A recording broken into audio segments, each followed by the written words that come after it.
बाळापूर तालुक्यातील लोहारा परिसरात मागील 2 दिवसांपासून सुरू असलेल्या मुसळधार पावसामुळे मन नदीवरील ब्रिटिशकालीन पुलाची स्थिती अत्यंत धोकादायक बनली आहे।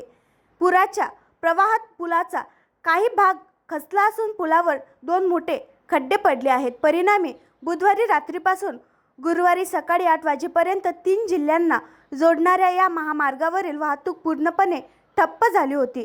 उरण पोलीस आणि गावकऱ्यांच्या मदतीने वाहतूक काहीशी सुरळीत करण्यात आली असली तरी पुलावर कठडे नसल्याने वाहन चालकांना जीव मुठीत धरून वाहने चालवावी लागत आहे।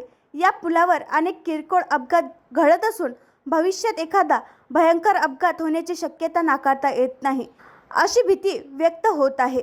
आणखी नवीन व्हिडिओ पाहण्यासाठी आमच्या देशमुख एक्सप्रेस न्यूज चॅनलला सबस्क्राइब करा, लाईक करा आणि शेअर करा।